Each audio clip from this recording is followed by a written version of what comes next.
Another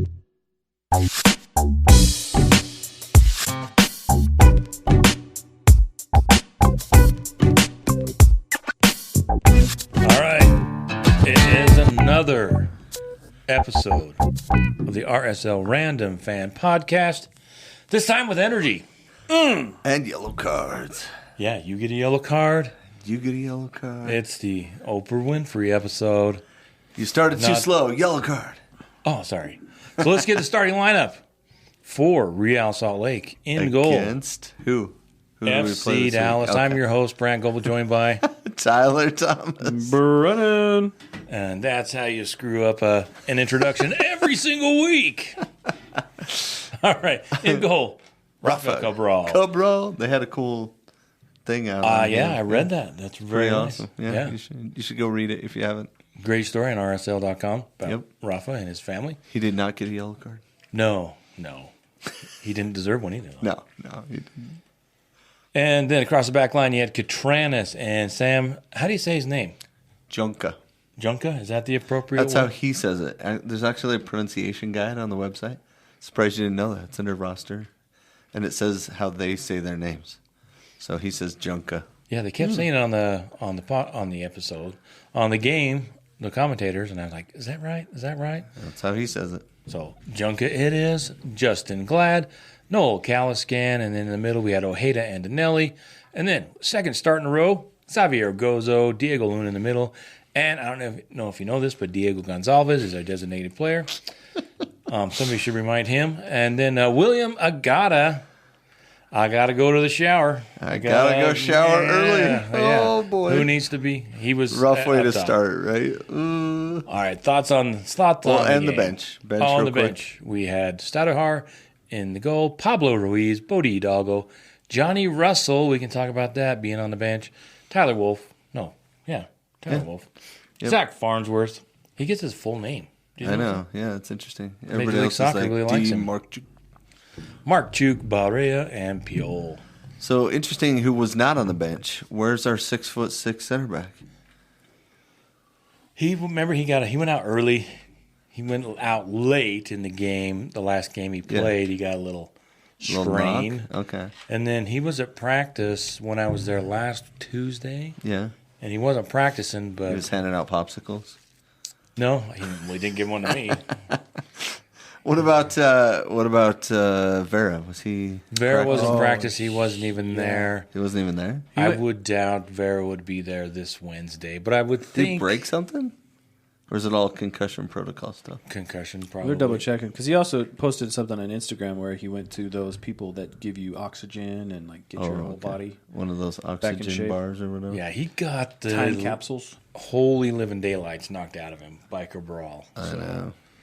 I would not expect. I don't have any info, but I would not expect him to play on Wednesday. But I think if he's recovered, I could see him on Saturday. Maybe at bench or especially if Quentin is coming back on Wednesday. Gosh, I love Quentin. I do too. What a great guy. He is. I need to ask him if he wants to go hiking. And honestly, with this lineup and kind of our makeshift back line, honestly, I thought Noel Caliscan played one of the best games at right back I've seen. Oh, man. Right? Isn't that weird? No. We were talking about this before. He played okay. I don't agree with this. Well, I mean, so I didn't say he played great. Right. Like, let's not go there. But have you had a great But performance? at right back, he didn't suck. And I was grateful for that. It's crazy to me that, like, FC Dallas did kind of pressure up their left side pretty heavily. Mm-hmm. But the way Caliscan was meeting them halfway, he wasn't tracking back with them. He was meeting them halfway. He got away with not like he got away with getting away with bad areas. Like, oh, dude. And it just shows that, like, when we put a real right back there, how great we could be. Like, holy cow. Like, if we had somebody that was a true fullback on the right side. But, he didn't pass it to the other team right in front of the goal. No. Like we've seen this year. And he didn't get a red card. He didn't get a yellow. Which is saying something in this game. Wasn't there a point where he should have got a red card? He should have got a yellow. There was a challenge that, he should have definitely got a yellow. Well, but I mean, everybody just got a yellow. compared to what he was handing out, because the ref was handing him out like candy. Well, if you're going to slide with both feet forward, you might as well ask for it. I mean, you're going to wipe your own butt with that yellow card. But I mean, yeah. Well, so many things gone on in this. One thing, I'm watching the RSL play the last several games. They have done really well the first 10, 12, 15 minutes. They come out, they put pressure, and they try and get on top and try and score, which they are totally inept at doing at the moment. What? Pessimism to the fullest. Well, okay. We have one player with 7 goals, and then we have the rest of the team with 6. We have 13 goals. Wait, was that the player that's in an attacking position, possibly a 10 or a 9? No, that's your DP. He only has 1 goal. So anyway, they went forward, and you cannot say that they are. I believe watching RSL, they know how to get forward. They know how to get in dangerous positions, and maybe it's just a matter of the universe or good luck or karma, like Pablo was talking in the post. Prayers and fasting.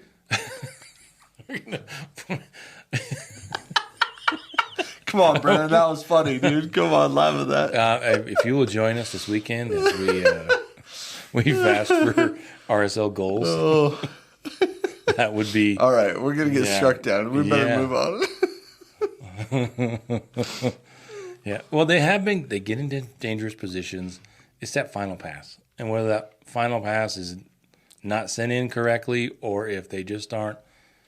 There was a couple of times I can think of 2 times where Diogo missed Agata. And I don't know. And he missed him the first one time. Yeah. The first time, the pass might have been a little too far in front of him. The second time, Agata stopped. Well, the third time he was in on goal. Well, that wasn't from that. Well, I guess that was from Diogo. That one. Yeah. That was a great ball. I was like, wow, that's a DP level ball right there. You know, as a team, we focus heavily on the double pivot and moving the ball forward through the double pivot that it has become so just ironclad. This is how we're going to move the ball. Dominating. The thing that is really missing is what style or what type of tendencies do we want our wingers and our 9 to do? Because you see Gozo, he's really working hard. He's doing what Mark Juk is doing, which is trying to create something out of nothing in the island on the right side. And then you see Diogo, well, sometimes you do. You see Diogo doing the same thing where there is no style of play in the upper third. And I don't understand.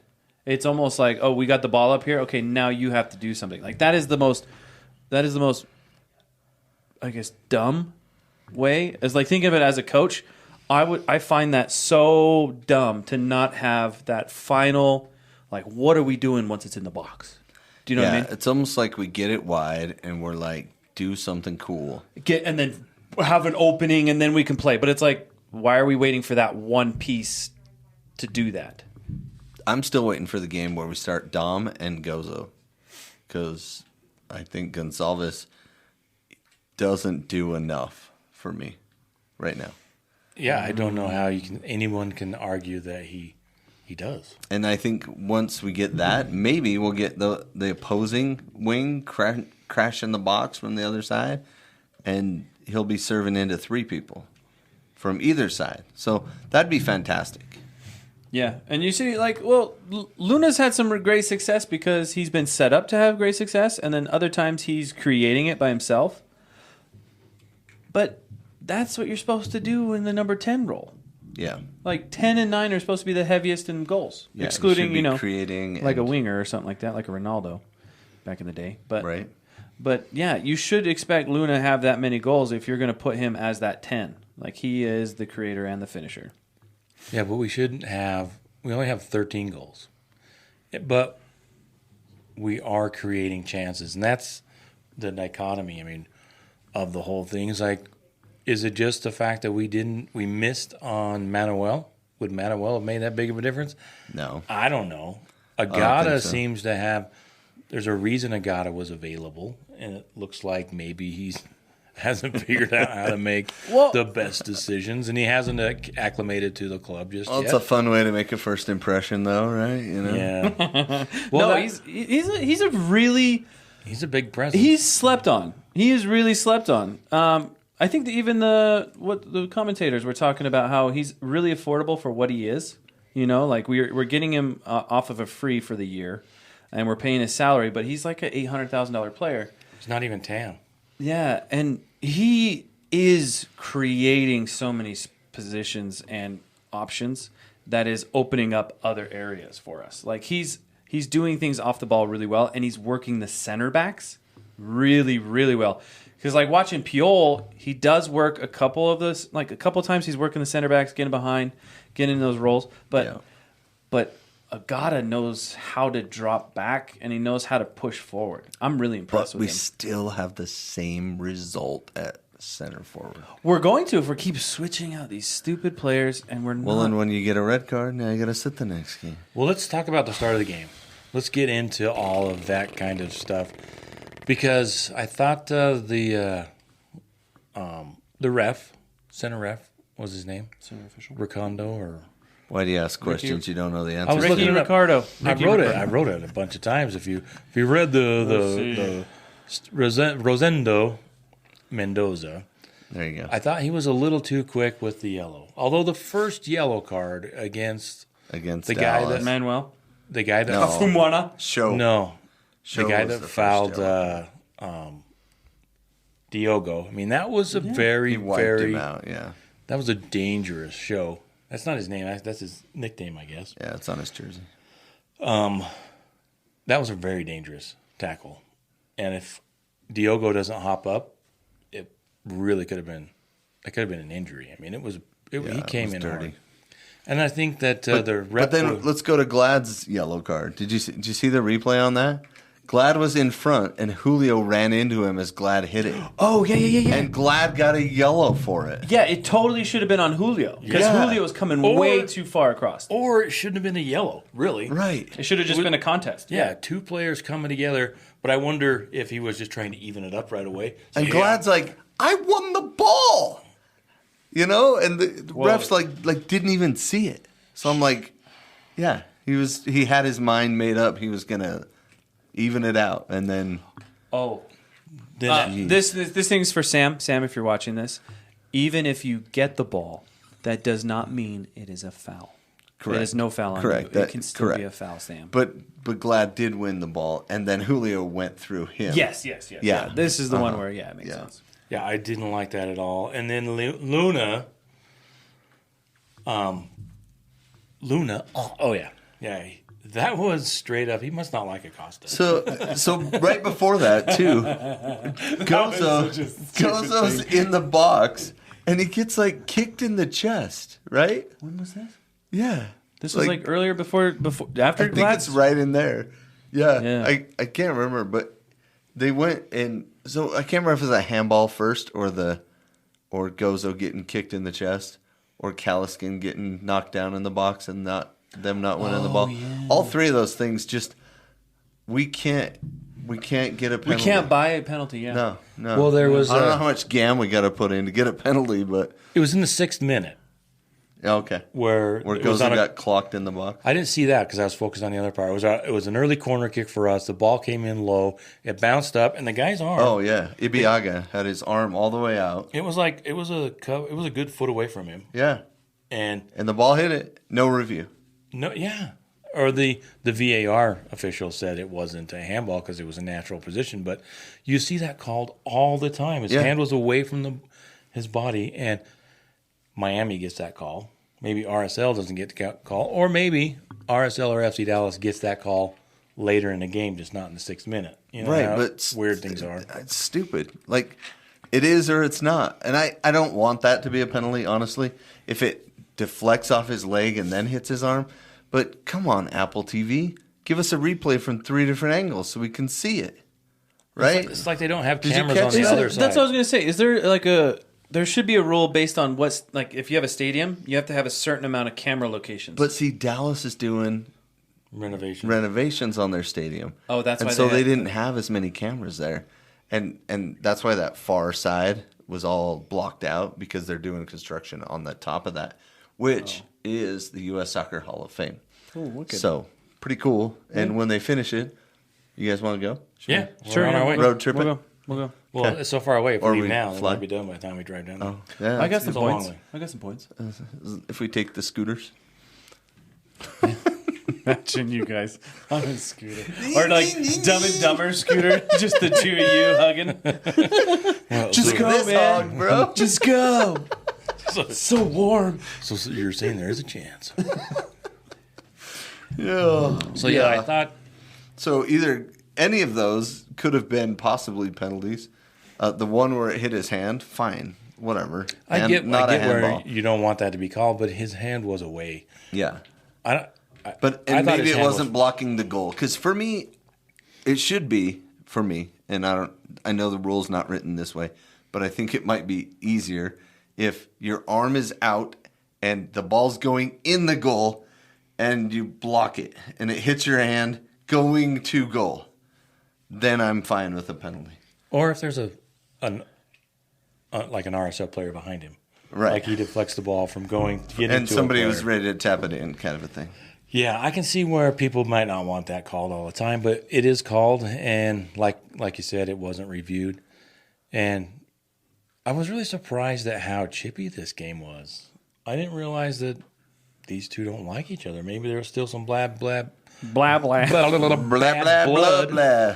bad blood from the first game. Well, and yeah. Oh, it was chippy that first game, too. We're going back to that Luna. What was that? He just gave him Yeah. one of those forearm shivvy See, to now, the chest. You have to say thank you to the referee gods, because finally something that would have been called on us, a red card, yeah. was not called. Yeah, Because when I saw it, yeah, I was like, dude, that's got to be a red. I mean, it's got to be a stupid red because it happened to us, the Right. last time. Uh-huh.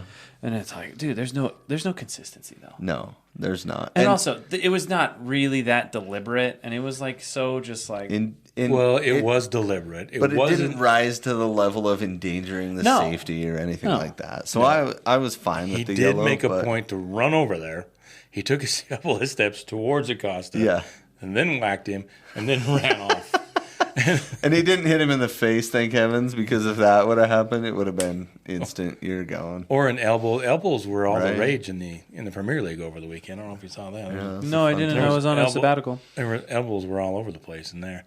So yeah, it was really, really. And their whole Chippy. midfield was chippy. They were kicking Yeah. people right and left. That's why I looked at halftime. I was like, how do we have 4 Yellows. people on yellows and they have 1? That And their fouls have all been harder than ours. I think they pronounced it Kike. Kike. Kike. Kike. Yeah, yeah. he was just looking to. He was looking to thrown out of the game, man. Yeah, he was nipping ankles the whole game.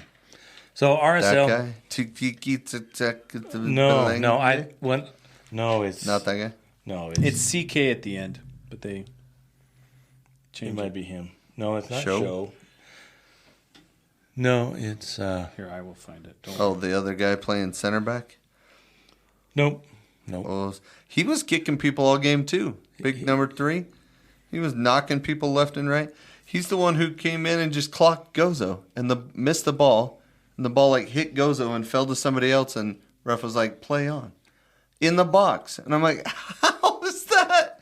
And Gozo was down for a minute too. I'm like, how in the world can we not get a penalty? I think it was Caliscan late in the game when he got clocked Caliscan in the got box clocked, too. yeah. And it's like, oh, because it's Caliscan, yeah, we don't get that penalty. Yeah. So RSL was putting pressure on, and they went back and forth. I thought Caliscan early was Julio was kind of giving him fits, but they figured it out. By the end of the game, they had Julio on the other side. Yep. And Kamungo, he was clocking people too. It just felt like they were in a clock fest. It was weird. And KK is their forward, a midfielder. That's his 55. first name. Ferreira, 55. Yeah. And so, yeah. And then, again, the goal, I thought RSL played really well for the first half. And the goal was another beautiful goal by Diogo Luna, He looks like he's playing like somebody from Europe, Find Me. And A man possessed. exactly. And get me out of here. And take me I'm away. sure he loves it here, but No. I'm just exaggerating. But it does look like a kid. Remember the sequence of that? So our DP, like, I give him a hard time because he's had such a rough season with goals and assists so far. And he's played so many minutes. Anyway, he does well to control the ball, and then he goes for that kind of sideways high kick winder thing, and the guy just stepped right in and blocked it. And then their defender cleared it, and then Diego won it, took on 2 defenders, and what a sweet finish with his off foot. Yeah, and it's a nice little spin, nice little touch with his right foot to drag it to his, I think it was with his right foot, right? Drag it to his left, and then he faked, got the guy to step, and then shot it. And I love the shot that they had right behind him because you can see the ball just go straight for the post. And then it's just doink. And both the commentators are very, very complimentary of that skill because that is not an easy move to make.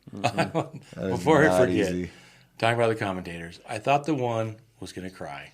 Jamie? When he was talking about Paul McCall.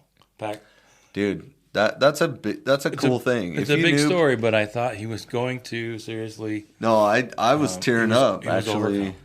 Because I know Bobby Ryan. Me and him go way back. We played together when we were babies. No, I'm just kidding. No, Bobby Ryan was one of the OG players in the league. He was a forward, and in order to keep his career going, he just kept moving back. So then he played midfield. Then he played left back, and he was like that guy that was on Dallas forever. He played with Jason Kreis and all those guys that played there at that time, Garth Lagerwey, and you forget all those guys were players, but they were quite the players back in the day. And Bobby Ryan was kind of this club legend, stuck around, made a whole career out of it. It was cool. Anyway, so he brought that up and retold the story about how Bobby Ryan passed away, and then Paxton Pomacall wanted to honor him, and wearing his number 19. Yeah. Yeah, I thought it was get a hold of yourself. Yeah. But sometimes it means a lot to people. Yeah, it does. Yeah. To the Dallas community, I'm sure it does too. But probably not as much to RSL fans. Obviously not to me. No, definitely not. But yeah, I think they said Bobby Ryan passed away. He's 35. Oh, wow. Yeah, he wasn't very old, and he was on a heart attack vacation. Yep. With his family, so pretty tragic. So apologies to the FC Dallas fans, but I just thought it was weird. So we go up 1-0, and then I thought in the first half, Gozo again was just very dangerous. Lights out. He is a little bit out of control. But we'll take it, man. We will take it. Just like Andres Gomez. But also, the one thing I love about him, he is a big presence. Mm-hmm. He's got some size. Yeah. He's got some speed. Not enough size for that center back, though. No. I'm pretty sure he got tossed. He looks like, tossed. He may not have a talent to be that, but he looks like a Premier League player. You bring up Gomez. That's a good analogy. Comparison because they are both able to show something while being isolated one-on-one, and it's promising. I do think that Gozo is the more tamed, poised, looking on the ball. Yeah. Gomez was kind of like this, where are you going to go? And your dribbles can be super far away, short. But he never really had that actual, technical ability to have the ball at his feet and move around somebody. He kind of had to use space and move the ball around, where Gozo has that technique and he has that ability to have the ball not very far from his feet and make a move on somebody, which is hard to do. Yeah. And Gozo is looking for teammates as well. Oh, and I hate that so much. I hate that right side because it's in. If you watch the games, it is so in their way, their tactics. They're okay, 4-2-3-1, perfect. All right, this guy over here, this right winger, you're just going to go towards the right corner, and then you're going to get picked up by the left back, and then you got to make a move on the left back, and if you're successful, then you can look up at our 2 guys in the box that have 7 people around them. And then if you can just not have any options and just take that center back on and then make a move around him, and then you could probably score after that, unless there's the other center back and then everybody else on the freaking team. The tactic on the right side bothers me so much. Because we get the ball wide on the right side, and when we get it wide on the left, it's only Catranas. But it's also like he's bringing the ball in. He's not continually looking for the end line. He's bringing the ball in at the corner of the 18, right where all the angles work for runs into the box, changing the field. Like, there's so many more options the way we're moving up the left side. Yeah. And it's not just because we have a great, fantastic guy needs to be paid way more left back, but it's because of the tactics we're using over there. Yeah, I think Gozo was looking for that, though. I think he was looking to come back. He does a better job than Mark Chuk and some of the other guys. Better job than Gomez was doing. Although, like I said, the only difference is Gomez was only focused on himself. Yeah. Oh, 1,000%. And when he played his best ball when he was bringing his teammates in and, give and go and opening up. But when he got selfish and was just focusing on himself, that's what frustrated me. And I don't see that in Gozo. I think Gozo is trying to, if it's not there, he's fine with it not being there. What can he do to either take the ball back or find a teammate? And also, he doesn't dwell on heavy challenges. Yeah, he pops right back up and goes, and that's like, that's all I want. Yeah. Him and Norris were going at it. Yeah, and it was for the game. Like, it wasn't like they were mad at each other. It's like, no, we're playing this game. Like, he was cracking back and helping out on Kamungo too. He got a couple fouls on Kamungo, just cracking him and stuff. Like, I was like, dude, yes, help our right back, whoever it is, please help. And there was another pass too. There was a couple of passes in the game that were the kind of like those line breaking passes where Ojeda almost found Agata. But that was so good. But I think the keeper got it first. But there was a couple. I think Glad might even have had one where they just a couple of long passes that breaking about two lines. Yeah, kind of like the one that FC Dallas had late that Abubakar ended up wide open. That was a fantastic pass. I would love to see a few more of those in the game, and RSL open to those. They're not used to seeing them, and our front line, they make runs and nobody gives them a pass, and So what would you rate the first half? How would you rate it? Go ahead, Tyler. Oh, I thought we played really well for being on the road, for keeping our heads, for getting clocked a few times, for not getting we could have had a penalty or two, depending on who's calling the game. But and then to have that moment of brilliance by Luna, love it. I mean, I would have given him an A- for the first half. Yeah. Yeah, I think that's fair. I think that's more than fair. There was a couple of things we can talk about. Diego, he played really well, but I don't know. You can kind of see the frustration building in him a little bit, or maybe it was just this game. I had to see how it goes. But there was a play in I think it was in a free kick in the box, and Agata just wiped out Kaike. What's his name? Yeah.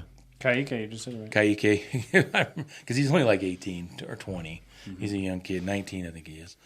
And Agata just wiped him out. I thought, welcome to Major League Soccer. But I thought they played really well. Is that what you're going to say for the first half, Brendan? Yeah, and I was trying to keep us on track. Okay, I appreciate that. Because we were summing up the whole game quite a bit. Yeah. We'll get there. We'll get there. So, first half, Orange Slices. I think it's... Nope. No, I think it's B. All right. We limped into halftime. No, it's C. So, at halftime, they subbed. Wow. That's so loud. But right before halftime, Catranas got a nice yellow. There were what was 8 minutes of stoppage time in the first half. That was the worst yellow all night. Yeah, what was that? Because Anelli also got a yellow. What? I can't remember. The Catranas yellow was when they went down in there and the ball pops up and he jumps to go after the ball, and then the FC Dallas player kind of ducks under him. Yeah. And they run into each other and it's yellow. And Catranas, he got shown a yellow for that? Yeah. He got undercut, landed on his butt, and got a yellow. Yeah. Yeah. No freaking way. Yeah, that was bad. Because he was down for a minute, too. Yeah. The guy kind of injured him. He landed right on his tailbone or something, it looked like. Yeah. I don't think that the ref had the best half. Oh, definitely not. And he I missed don't- those 2 yellows, gave us 2 yellows for fouls that should have gone the other way. Yeah, and I don't, I don't think they had an effect necessarily on the outcome of the game. Well, It wasn't the ref. The calls did, because we'll get to the second half. I'll let it go till we get to the second half. But Yeah. let's talk about orange slices. Who deserves an orange slice? Anybody get a lemon slice? We haven't had to give out a lemon slice in a while. Which is good because our right back didn't suck, so that's good. Tyler, orange slice. I got to give it to Luna. He poked the bear. He antagonized the other team. He got in a karate cross check, something to Acosta, and he scored a goal. Like, pretty bad A half, if I do have to say so myself. He did have the one where he almost got the second yellow. I know. That was really, of course, it was after he was fouled. Right. And then he just kind of... Oh, yeah, and he turned around to get it. But also, he had no idea that guy was coming. Right. And so he was just playing the ball. I hate that. I know, me too. Orange slice, Brennan. I'm going to give mine to Anelli in this game, or especially the first half. The first half, he was boxing out really, really well in the midfield. Him and Ojeda did a really good job, but Anelli specifically had a lot of fight and created quite a bit of turnovers in that midfield. So that's what I would put in the first half. Beauty fish. How about you, Brent? I'm trying to think. If we're going to give an orange slice for somebody... Besides Cabral. Besides Cabral, obviously. Yes. I'm going to give it to Caliscan. We were hoping you would. What? I think, it's for going above and beyond, exceeding expectations. Or it's because your expectations were so Yeah, low. exactly. So expectations are here. He didn't get run by and scored on, so... He played here, so excellent work. And I think if he keeps it up in practice, that may be his spot, because No way. Nobody's taking it, dude. No, dude. who's going to take it? Javane Brown is done. He's got done for the season. I can't imagine him playing for RSL next season, unless he's under contract for a silly reason. And Bodie Hidalgo, it should be his position. If Bodie Hidalgo was better than Caliscan, it would be his position. Well, he was available on the bench. Okay, can I tell you? Let's ask this question. Even after Let's get a little sussy here. All right. Get ready. Who would you have rather have had? Bodie Hidalgo, Yes. Andrew Brody. So, 2 different players. If you- play no, a no. little bit different. If you had to choose, Right now, for today, yeah, to win one game or for the season and going for the forward? season, Then I picked Bodie Hidalgo. Bodie Hidalgo. I take Brody. Yeah. I thought about this because somebody brought it up on another. Because Oh, they Bodie has more upside, bro. He's still got upside. What upside? He's You still got have this upside, weird bro. fascination with him. You think Plus, he's attractive. from Utah. Oh, that's He's what got it is. that cool like hair thing he does. Because you can control where you're born. That's really cool. No, I'm just saying, like, he's from here, so he's got a lot of local ties. That's what I mean. He likes playing for us. That's what he likes. That's Brody great. does too, and Brody did too when he was here, and he was tied to the club, came up through the academy, and I love that about both of them. But the future, like Bodie, he still has a little bit of upside left in him. No, I think. we're so different. No, I would you don't go think with so? Brody. I'll go with Brody, and then I'll let you say. Because I'm not saying we should bring Brody back. Mm-hmm. But if he was here and he hadn't left, I'd take him over Bodie, because the way RSL plays, they don't need somebody to get forward. They just need somebody to play defense. And he's a better defensive right back than Bodie is. He's probably doesn't have as high as upside, but he's a more rounded, full player for what he is. But you like physicality, and Bodie brings more physicality than Brody. Are you did. talking about his photo shoot or his gameplay? Because in his gameplay, there's no physicality. Oh, come on. He was There's a knocking little. down What? players way more than Andrew He's Brody grumpy does. on the field. He I acts love like when he gets he's grumpy and starts kicking people, bro. I think Brody has less turnovers. than Bodie. I agree. I bet Yeah, statistically Andrew Brody would has had was a better passer. especially on that Yeah, position. especially in the short game. Tell us your thoughts. Oh, I think both of them are not that great. Well, in the sense that like Bodie, I thought he was a midfield type of player, right? And the way he holds the ball, what he's looking for, it doesn't feel that he has the full confidence. Like, this is what I play soccer for. You know, like Catranis, he's a left back. Yeah. He knows it. Like, that's what he's here to play soccer for. Bodie Hidalgo, right back, I don't think that's him. Like, that's not his position. That's not his role. Andrew Brody, I think he's just like, yep, that's my position now. Like, he wasn't on the Monarchs, but when he was with us and he switched to Real, he was a right back or he was an interim left back. But he knew his role. Bodie doesn't have that feeling. Did you see when, was it Sam or Glad that was down hurt for a sec? And they were over talking to Bodie before halftime? Remember that? It was I think it was Catranis. Was it? Because he got undercut and he fell and he landed. It could have been. Yeah, that's right. When he was down, yeah. And then Bodie was like, they were talking to him like he was going to go in if he was subbing. Oh, yeah. And I was like, well, how are we going to shuffle this back line to make that? We're going to slide Sam out and play Bodie in the interior? Because there's no center backs left, right? Like Zach Farnsworth was on the. I know, but they didn't call him. They called over Bodie. Well, anyway. that was scary too because it looked like he could have. When you land on your elbow like that, that's a collarbone pop. Yeah, all the time. I feel that. Oh yeah. So, yeah, I think the right back position it's got to get figured out at some point. When do we bring some academy kids up and start? That's a question that somebody brought up too. Was talking about the difference between why are we more patient with some of these players like Gomez and Barajas, as opposed to some other young players, Wolf or whatever, than we are with the academy players. Well, see, why not throw Wolf in back there? Is he not a good defender? Well, Can he not do one-on-one? He's athletic. He's more attacking. Well, I know, but he's athletic and stuff. Like, he can hang. Like, I'm sure he'd love the opportunity to be on the field. But you know what I'm saying?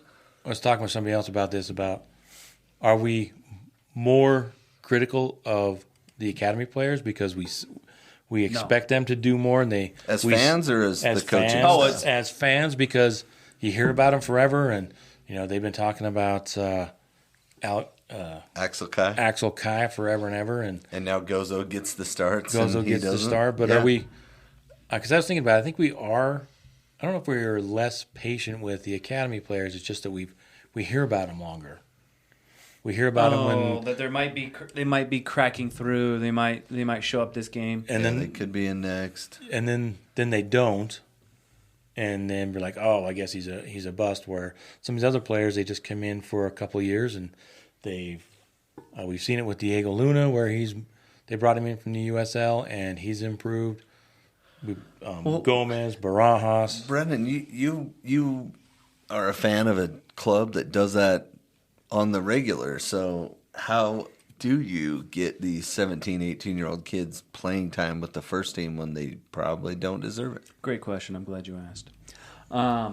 So when it comes to the academy side, it's a deep level of having them rise up to certain occasions. So like Man U, yes, they've had an incredible academy. Every single game since like the 1800s or something like that, there's been one academy player playing, starting a match. Serious? Yeah. Has it been that long? Yeah. So like Garnacho, yeah, he's one of the guys that's from the academy. He's continuing that. Same with Ahmad was another one. But yeah, what really makes it is the fact that they put so much effort into it and they make it more substantial. It's not like, oh, these are academy players, whatever. They literally, like the academy players get almost the same exposure and experience as the main players, and they play all different kinds. Like they're getting introduced to different leagues, different playing styles all over the place. But RSL does a really good job with their academy players, but they don't put enough trust in them, and they're looking for that one moment that they can capitalize on that makes them stay for the next game, which I don't really enjoy because there is a lot of stuff going in between the ears when you're playing that first time in the big shirt. Like the amount of pressure, not only do you put on yourself, the amount of overthinking that you can have and trying to read everything and just you're not comfortable. It's really hard to be successful in that moment. And I think RSL quits far too fast. They give them one shot, about 5-10 minutes, and then depending on training, they're not going to play again. Yeah. Yeah, the only thing I can equate that to in my own life is as a sophomore, I made the high school soccer team. And, yeah, I was nowhere near the level of these guys. But I knew who to kick it to. You know what I mean? Yeah. So the coach put me in. It was just so a guy could get a quick breather because you could still do that in high school ball. I was in for probably 5 minutes. Kicked the ball right to our best player every time. And then subbed out. And coach was like, you played well. And I was like, I did? And like you said, the cerebral, all these like questions, like, could I have done better? What, you know, I was only in 5 minutes. But then, like, coach knew what he could get out of me. Yeah. Right? And so I would go in, I would pass it to the good players again. And so I got more and more playing time, and I relaxed a little bit more out there and thought, okay, I want to beat this guy, then I'm going to pass it to my good players or whatever. You know, so you kind of grow in confidence as that goes. And it looks like Gozo's full of it right now, man. That confidence, him and Luna, and they're two of the youngest guys we have. Well, and also being a part of the U.S. squad is a huge deal. Like, if you can get your academy players on some sort of international spot, like, that is going to grow your academy so fast. Because Gozo's gotten a bunch of call-ups, and he's been a really, really good player. Yeah, he looks like he does not want to come out of the lineup. Yeah. The other thing, too, on this subject, winning matters. I think if you look at the reason that's RSL, I think, kind of slowed down their academy success, also had to do with the fact that Petke wasn't winning, and then he who shall not be named, the technical genius, and then who was after him? Kassar, and then Petke, and then Kassar, and then and then Petke. And Kassar. What are you talking about? The coaches. We were always, RSL wasn't playing well. They were always just hovering around the playoff line. So when there's a lot of pressure to win, the last thing you're going to do is give an academy player some minutes because your job is on the line. When you look at Seattle, who they bring them up. They bring them up, but they also from 2014, you know what their average finish is in the Western Conference for Seattle? What? 3rd. Oh, wow. Do you know what RSL's is? 6th. So when you're down there, it's hard to justify unless there's a mandate. We also went through ownership that Deloy Hansen he just cared about winning. He didn't care about developing probably. Then we didn't have an owner. And then with Pablo, he's interesting. Don't know how it all works, but you have to jump through, it looks like, all kinds of hoops and gauntlets to get some playing time with Pablo. Or just be paid over $1 million and you get a lot of playing time. Yeah, and you don't ever have to come out. Yeah, but also, shout out to the U16 Academy. They just won. The whole thing. They beat LA Galaxy, which was really impressive. And I think they only had 1 goal scored on them in the whole something tournament. And they scored like 8 or 9 or something. They've got a couple of age groups that are really good down there. Yeah. U16, U15, or something like that. Yeah, there's some real good talent there. But so hopefully they will allow them to go up through the Monarchs and get some playing time. So anything else for halftime? Second half. Second half, we'll get into the second half. Big thoughts. I thought FC Dallas, I don't know couldn't tell you if they made any tactical changes, but they looked like they came out ready to play. But at the same time, it looked like just the start of the game. RSL had they had a quick opportunity. The big pass from... Well, they subbed at halftime, too. Pedrinho came in for... and he's a scorer. But show. Diogo got the ball. I think it was a nice give and go at the top of the box to Agata. Diogo went into the bax, and he passed it back, and then he zipped the ball right across the middle, and Agata stopped waiting for... I think he was expecting the ball back to him, but if he had just kept going into the box, wide open. I know, and since he's been with us for so long, he should have known that. Yeah, Do you know what I mean? Exactly. That's my point. Yeah, I mean, Twitter, back us up. yeah, You develop chemistry over there's time. go to Apple TV and you can watch all the games. You should be acclimated before you even know you're going to get traded here. Yeah, you should know about all their tattoos. You should be so into it. Why weren't you prepared, Willie? Yeah, come on, William. Come on, Willie. William was a great And name, then in the 51st minute, he does his stupid slide with. It looked like he kind of tripped or slipped or something, and then landed butt on the cleat. But he did 2 feet forward. Right, because it looked like he slipped with his other foot forward. That's what I'm saying. Yeah. And he didn't even really get the guy. No, he landed with his butt on the guy's foot, and the guy acted like he cleated him, and he didn't. It was close. It was close. And it was awkward, but I don't even know if that's a yellow card. I think that's just a common foul. I think that's communication, and then you're yeah, it's a foul. like, come on, man. I saw you slip, but you know, Well, anything close to that again, it's a yellow. And I think the guy acted hurt, and that's why he was like, well, the only thing I will disagree a little bit is it was 2-footed. When I saw it, regardless if it was awkward, it was a 2-footed slide. And watching the game doesn't matter. I know, but that's what I'm saying. It wasn't a 2-footed slide. It was straight out. See if that'll help you in the divorce. Well, I slipped. No, his right foot. She was in front of me. His right foot was out, Or and then slipped and it his fell left in. foot slipped. So you. It was. What I'm saying, both feet went out. Yeah, I'm not saying it didn't. I'm saying when you slip and both feet go out, everybody seems to be like, "Oh, 2-footed challenge." It wasn't a 2-footed challenge. It was looked like a 2-footed. 2-footed slip, and he didn't even catch him with the bottom of his cleats. I don't. So that I get why it looked like it should have been a yellow, but he missed him. So it shouldn't have been a yellow. Well, that's another thing. Well, you don't have to get the player to have it be a yellow. It can be a dangerous play, and you don't have to hit. I think that's why they came up with attempted murder instead Right. of just Yeah. murder. Right. Yeah. They Same didn't get idea. him, but they Dun, attempted dun. it. Yeah. So it's kind of like that same process. These are the. No. It's an an attempted yellow card. But when I saw it in real time, I was like, red. And then they showed the replays. Oh, he didn't even get him. But it looked really dangerous. Of course, you got the fourth official probably right there, helping him make the call. And then 8 minutes later, the goal from Anderson Julio. Should Anderson Julio still be on our team? No, but that was such a good goal. Holy cow, dude. The fact that he came around him, and then he also beat Glad. No, it was Junkwa. It was Junkwa. Oh, yeah, dude. How do you say it? Junka. Yeah. Yeah, dude, to see him Junka go around. did not get around in time. I was like, dude, he's fast. You gotta slide. He didn't take his center back brain. He took his left back brain. Because he got around Catranis, and then Junka kind of went by him. Took a weird angle. Whiffed right by him. It's like, oh, hey. And then he left foot.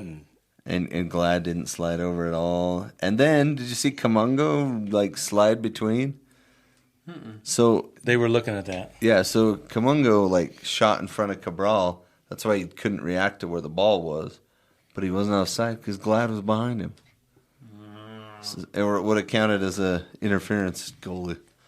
Well, who knows? Who knows? But it might have been They reviewed. could have seen that it possibly was. It could There have. was a hint there. But probably not because it was us. So we get tied up 1-1, and RSL was responding pretty well to that, because that's when we got the. It was a great buildup. Ojeda had the ball, and he turned and drove forward, and right in front of Diogo, and it was a lovely touch just right in front. And that's the thing about Diogo. It's like 1 or 2 times a game he pops up, and it's just like, why don't you do that 5 or 6 times a game? Yeah, exactly. Or 7 or 8 times a game. Or 5 or 6 times a half. And then Willie goes to take the touch, and he takes it to the side, and instead of following through and finishing quick, he pulls up the landing gear, and I think they said Paws got him, but He was obviously already dragging his foot. Obviously, he missed him mostly. Missed him totally. That's the part when you talk about the ref. The yellows, they're all A lot of them are questionable. I'll give you that. Willie Agata was justified. But And probably both of his cards were just which is stupid. That's what I hate about that. He got the touch around the keeper. All he had to do was jump over the keeper, and if he didn't have to jump, he didn't have to jump. So Paus was coming in sideways, and he was going. When you see a goalie, you're not thinking, what are my angles? When you see a goalie, you think, oh crap, the goal is right there. I'm gonna pass it. Crap, what should I do? Like there's so much adrenaline rush when it's just you and the keeper. There's no way he's gonna be like, let me just jump over him. No, play for the goal. Don't play for the penalty. And that's what I'm saying. Dude, that's not MLS though. MLS is play for the penalty. No, dude, I hate that. That's why I'm like, you know what? Like you made your bed there, bro. Because fouls in the box are completely different than fouls in the midfield. I know. You sniff their pinky and they're like, oh. Only if it's Honey Mukhtar. No, that's true. So yeah, it was a well earned yellow. Yeah. It's like, what are you doing? And you're just watching the replays, hoping that you can see where he clipped him. Well, again, we didn't have a lot of camera angles. We had two. Yeah, didn't have anything on the other side. Like, we need that other angle to see the foot. Yeah. Well. So, construction. They did RSL again. You know, we are one thing to be proud of. RSL is leading the league in red cards. League leaders. We've got 4 red cards. 4 in 12 games. Baby. So we had Agata, Piol, Vera, or not Vera. Who was it? Bodie at the end of the San Diego the stupid game. one because he was wasting time or whatever? If you watch the highlight of that, the ref pulls out his yellow card and he goes, you can see him go, oh, crap. Oh, and then gives him the yellow anyway. Yeah. When he goes to write it down. And then Diego Luna got one that got rescinded. Yep. Oh, yeah. That was terrible. It still had an effect on the game. But this one, at the end of the day, it does have an effect. The Justin Glad one was terrible. Not a yellow. And Justin Glad gets to sit out against Portland on Wednesday, so that's good. Agata's out as well, so we'll have 3 defenders, and they'll all be the size of Catronas, so that's good. So RSL then, I think one of the things that should be pointed out is that RSL's defense played really well. Except on the goal. Then minus the goal, but after the red card, if you look at the... We actually possessed pretty well. Yeah. We continued to play. We didn't shut it down and pull in some random guy to play center back like we love so much. I love that we're just like, hey, we don't care if we have 10 guys. We're still going to go for it. Yeah. And we did. Even down a man, RSL had 51% of the possession. Oh, I hate that stat so much. Yeah, but it's still down a man. Okay. You had the ball the whole time it was out of bounds. And then Dallas only got off 7 shots, and they only had 2 shots on goal. Yeah, which could, they're not a great team. RSL's not a great team, but when you're up a man, and I think RSL's defense played well enough to frustrate them, and they. Well, that doesn't make any sense because if they have 2 shots on goal and we have 2 blocked shots, how do they have a goal? The stats don't make sense. The stats aren't statting. And on the flip side, RSL only had 7 shots, and we only had 3 shots on goal. But I thought they responded as well as could be imagined. There was a few opportunities. Julio had a shot that went wide, and then Abubakar had that, like we talked about, that great pass, and he finds himself wide open, one-on-one. Yeah, like a true center back. Instead of shooting, he's like, "Who do I pass to?" He doesn't even take a touch. He just first times it right back into the mixer there. And then Mark Juke had an opportunity. He got really far up the field, and Piol was trailing center, just absolutely open. He was trailing a ways though. That's because if you watch the replay, that angle, you're like, you can't be mad at Mark Juke. No, there's no way because he's really gonna think, I'm 1-on-1 with the keeper. I got 2 people directly behind me. Yeah, let me send a negative pass diagonally back to Piol that I don't know is there. Right. Yeah, if that happens, wow, that's. And then he let Piol have it too because it's like, dude, there's no effing way. You could just tell. I was like, wow. Those two are at each other right now, but that was a good shot, and Paz did have to come up, get his big old mitt up to block it, and that was probably the save of the game, honestly. Right? Yeah, and they really didn't challenge Cabral other than the goal. And there was the set piece that Acosta had a nice set piece, but he had it covered. Yeah.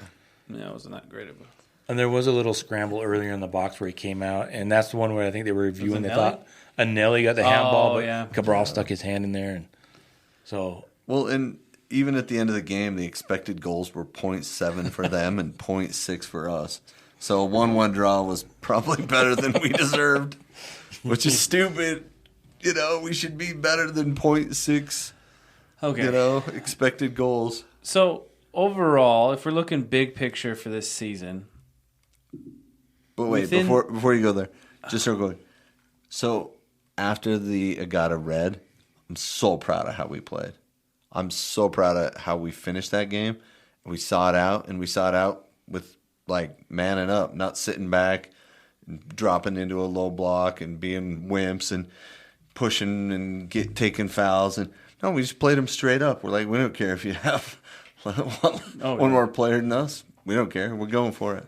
I love that. Even though the result still ended up with the first tie of the season. Anyway, Brandon, what were you saying? So I was thinking big picture. We're pretty far down on the table, right? Well, we are 11th. We have 12 points. Ninth and 8th. That's games. Yeah. So suddenly everybody has 12 points, but that's 12 games. We have 13 points. Yeah, and to be substantial, we got to be closer to 20 at this point. And 10th place, we're in 11th. 10th place, that's 16 points. We're 3 points. That's we're 3 points out of 7th place. Well, big picture wise, if we don't make a swing towards winning ways within the next 2 to 3 games, we are going to be struggling to get into the playoffs. Because we need to be building our confidence through the summer swing as soon as possible. Especially with our depth issue again. It's not really a depth issue, it's an injury issue. Yeah. Which, for some reason, every season for the past 3 years has been this way. Yeah, well, it's kind of the inverse. Because last year we were on a tear. The last couple of seasons we were on a huge tear through summer. But then certain people got injured. I mean, Anderson Julio had hamstring issues. Chicho had issues. Like, we've always had an injury issue of some sort. I mean, like, Philip Quinton was getting opportunity because of what's their bucket? Oh, and also some dude was spitting on somebody. But yeah, so really, as a fan, I'm really worried about these next few games before July. Well, if you want to look at May, I was looking at this. The schedule through May is a challenge because we still have 5 games left in May. Oh, Wow. So we've got Portland on Wednesday. And then we go to Colorado. And then we come back for Vancouver at home. And then it's Austin on the 28th and the Galaxy away on the 31st. So those are our 2 hopefuls. So the best opportunities are on the road. Because Portland's currently in 3rd place and playing really well. They're giving up goals. They're scoring goals, but they're giving up goals. Yeah. I think they, let's see, I had it up here. Portland scored 22 goals, but they've also given up 19. We've only given up 18 goals, but we've only scored 13.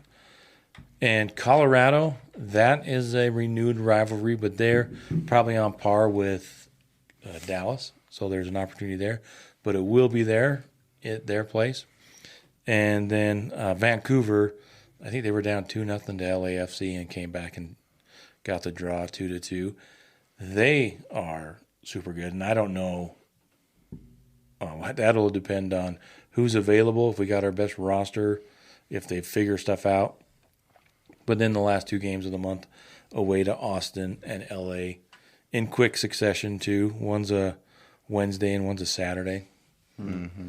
So the next 5 games, I think you're right. I think if RSL can turn it around and get some wins in there, if not, boy, it could get really ugly. But it's still MLS, where you can go on a 4 or 5 game streak, and all of a sudden you're You're right back. You're right back in there. But the thing that I wonder is if, let's say RSL only gets the next 5 games, they only get 6 points.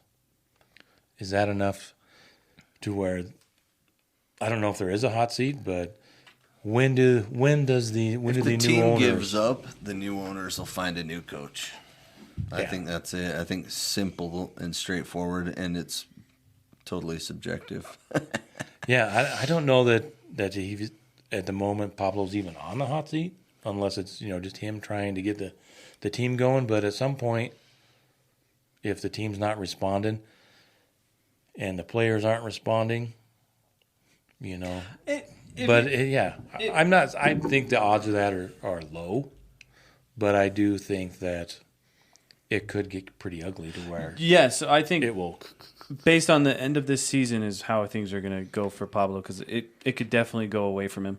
But if you don't think about how you feel right now, you don't think about how the team is right now, but you compare how the team is right now and you compare it to the team that was 3 years ago, and then you compare it to the team that was 2 years ago, and then this year, it's in a massive improvement, like an incredible improvement, and that was mainly a part of Pablo. And then when he did that big switch, getting rid of all those assistant coaches and going with what he really wanted, we saw a really big influx in If that talent. was his choice.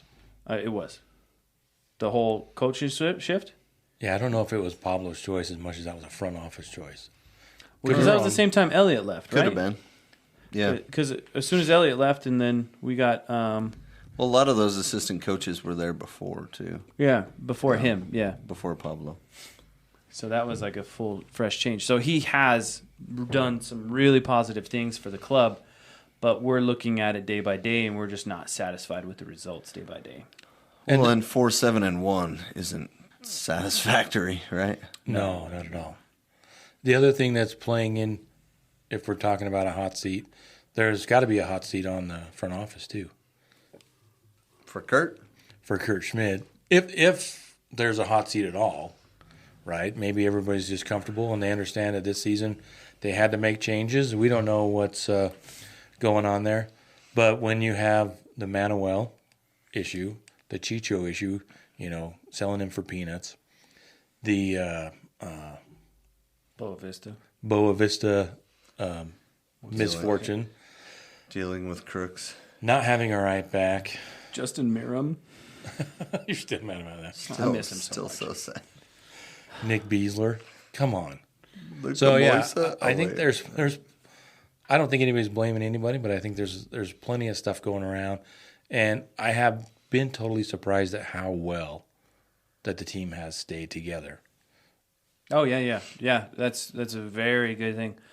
Being able to be cohesive while still going through all those issues. I mean, you gotta really think about Diogo's position. Like, that has got to be so hard to show up and find something to stay positive about. Yeah. Like, his season has been so rough, and he's got so much expectation over his head, and he doesn't have help. Do you know what I mean? Like, he came to this club with the expectation, I got Chicho as my winger, I got these other players, Diego Luna's coming up, like, it's going to be this great thing, and then boom, it's all gone.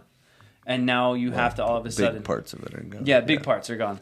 And a whole shift in what Luna's position is and what he's wanting. He kind of took it from Diogo. Well, and Diogo's kind of playing like left center mid, Yeah, kind of thing. He's dude. not playing wide because that's where Katranis is getting up. But it is kind of a strange place for him. But he's still not getting the great results. He's not even. I don't love the way he's engaging the whole team. Usually as a 10, you want to be on the ball, and he's like getting the ball and getting it and moving it. And that's fine too. You can be a get it and move it 10, but and he played 3 or 4 really nice passes, but like you said, we kind of expect 7 or 8. And so I think his expectation isn't matching up with the way he's playing. True. Yeah, and I think if it was somebody not getting paid $1.6 million or whatever he's getting paid, they might be getting a little perspective on the bench. Yep. So, And I think he needs to be a little bit more like Gozo and just get out there And go for it. But I don't think he's that kind of player. Well, he's an experienced player, so it's almost like he doesn't need to go out there and give it his all, you know what I mean, and be kind of reckless in a sense. Well, I think it's not what he needs to do, is what the team needs. Yeah. Well, what the team needs is to find what's best for him, because he does have some really good characteristics that are going to put us in a great place, but that upper third is just... He could be like Luna. Luna has just put the team on his shoulders. It's like, hey, I'm going to score some goals till somebody sees me. Yeah, I'll take it. But you makes a big enough offer. If he didn't get that international call-up and stuff, he wouldn't be as popular. I don't think Pablo saw that. I think Diego Luna created things outside of Real Salt Lake, shown what he could do outside of Real Salt Lake, and then he brought it back to Real Salt Lake because they saw it happen and it was successful, and then they started to play him in that position. I kind of feel like Real Salt Lake finds an identity for somebody and doesn't ever change it, doesn't ever allow for that growth. Do you know what I mean? Because under Pablo, it's like, okay, you're this person, perfect, you're that person. Next. Like, there's no continuing development. I don't know about that. I mean, I think Anelli, if we look at his development, he came on as a right back and progressed into a center defensive mid, and now he's doing more dribbling, and he'll probably get crisper with his passes. And between him and Ojeda, we have a formidable, center defensive mid. And yeah, we've given up 18 goals on the season, but we're not last. There's 4 or 5 teams that have given up more goals than us, but we can't score. But yeah, that's what I'm saying. Anelli's not an offensive player. An offensive player needs to have his creative freedom. But Diego at the moment is pretty offensive. Yeah, he's pretty super offensive. Yeah. And he should be offensive. Yeah. Yeah. Yep. All right, so time for the Come On Crawley update. Season's over, got relegated. Wow, that was so sad. It was sad. Got relegated. Yeah, so we'll update you. I know everybody can't wait for the retention list came out today. Jeremy Kelly is out of contract, so there's a couple of main players that they need to re-sign, but everybody's pretty positive of the way they finished. And you won't have to hear about it for a couple of weeks till preseason. And then we can talk about the Premier League, which has been the most boring Premier League season I have seen in years. Well, the Premier League itself has been boring, but the Premier League teams have not been. Oh, yeah, they've been totally entertaining. I think the games have been solid, and you never know who's going to win. There's like this big... It's like parity. It's like MLS. Yeah, and that's, I don't think it's a horrible thing, except the bottom 3. They sucked. Oh, and the top 1. And so and last year... And they weren't even that good. Right, but last year we talked about how it was top heavy, and now this year it's more spread out, and so I think that's a good thing for the league. Do you know what I saw on Instagram the other day? What's that? This guy, he goes, what do we think of Tottenham? Oh, no. He goes, what do you call it when you drink water out of a hose? And he says, Arsenal. And the reason why is because there's no cup. Hey, they won the FA Cup a couple years ago. At least they're not Tottenham. Oh man, I saw that and I was like, "Oh, I'm bringing that up to Tyler." Is it the European Cup? That's, the Tottenham and Man U is coming up. Well, yeah, but that's the Junior Varsity Cup, not the Champions League. Champions League final. Is that PSG and Inter? Wasn't Arsenal Milan. close to being in the final? Yeah, they just PSG was couldn't really beat PSG. good against them, though. Defensively, they were fantastic. I loved Dembele. I know. Arsenal tried to sign him, but he wanted to go play with Mbappe. Yeah, and he ended up in PSG, and then as soon as Mbappe leaves, PSG make the final. Weird how weird. A superstar brings a team down. Sometimes, yeah. Yep. All right. Appreciate you listening.